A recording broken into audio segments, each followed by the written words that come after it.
البشرة الصحية بتبدأ مع الروتين الصح. طب والروتين الصح دوت نقدر نعمله ازاي؟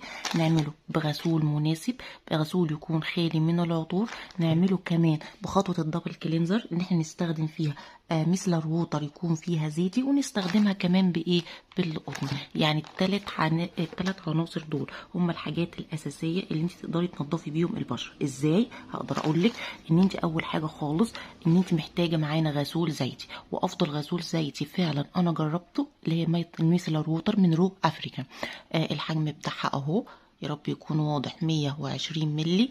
الغسول دوت زي ما قلت لكم، او الميسلر ووتر دوت زي ما قلت لكم، ده مثل ووتر زيتي. لازم اول ما تستخدميه لازم تبداي ترديه، لازم علشان الزيت يختلط بالميه. وطبعا دوت ميد ان ايجيبت. كل شركة منتجات رو افريكان كل المنتجات بتاعتها طبيعية 100%، ودي اهم ما في الموضوع. وفعلا من احلى الميسلر ووتر اللي انت تقدري تستخدميها. ومش شرط خالص ان انت تستخدمي ميسلر ووتر علشان انت بتستخدمي ميك اب، لا خالص.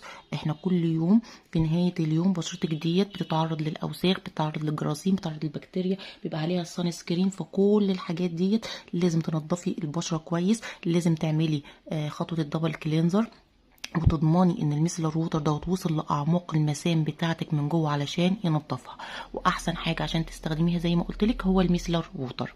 طيب تاني حاجه بقى، خلاص والله استخدمنا الميسلر ووتر، ظبطنا دنيتنا، نضفنا كل حاجه. وعايزه اقول لكم ان هو خالي من العطور، وان هو كمان ما فيهوش اي كحول، وبنستخدمه عادي جدا، وما بيخش في منطقه العين، وما بيسببش اي مشاكل ولا اي التهاب ولا اي حساسيه. تاني حاجه بعد ما اخلص الخطوه ديت هي ان انا بستخدم الغسول بتاع رو افريكان. الغسول دوت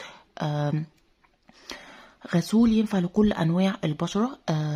الغسول دوت زي ما قلت لكم خالي من العطور، خالي من الكحول، في نايسيناميد، في هيلورونيك اسيد، في جلايكوليك اسيد، مناسب لكل انواع البشره بما فيهم كمان البشره الحساسه. يبقى عشان تضمني ان انت بشرتك تكون متنضفه 100% لازم تستخدمي الغسول، ولازم تستخدمي الميسلر ووتر.